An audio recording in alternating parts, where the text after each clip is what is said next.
जय महाराष्ट्र, हर हर महादेव. मित्रांनो, तर आपल्या नवीन मिनी ब्लॉगमध्ये तुमचं सर्वांचं स्वागत आहे. तर आज 4 दिवसानंतर ऊन पडलं होतं आणि मी निघालो सकाळी शेताकडे गेल्यावर हे बघा आपली हळद.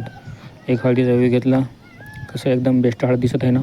तर हे बघा आपला ऊसाचा एक व्ह्यू घेतला. हे बघा. नंतर गृहमंत्र्याचा फोन आला. गृहमंत्र्याचा फोन आल्याच्यानंतर आपल्याला सांगितली कोथरीम आणायला सांगितल्याच्यानंतर कोथरीम तर निवास लागणार ना राव. मग काय, जर अशी कोथरीम घेतली आणि 2-3 गुपचे आणखीन कोथिंबीरचे घेतले आणि आलो आघाड्याकडे.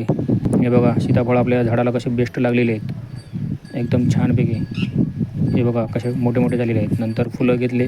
आज श्रावण सोमवार होता, त्यानिमित्ताने आज फुले तोडून आलो इकडं.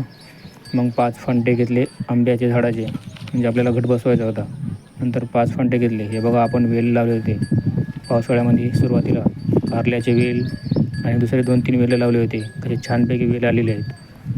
हे बघा वर जात आहेत आणि हे दोडक्याचा वेल खूप छान प्रकारे. नंतर काय, हे बघा आपली हळद. आणि इथं कालूला बांधलं होतं.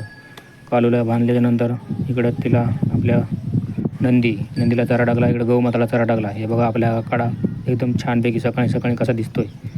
एक आकड्याचा व्ह्यू घेतला आणि हे बघा आपण तोडलेले फूल, पानं आणि कोथिंबीर. नंतर हे पॅक केले, कुलूप लावले आणि निघालो गावाकडे. तर भेटूया एका नवीन मिनी ब्लॉगमध्ये पुन्हा एकदा.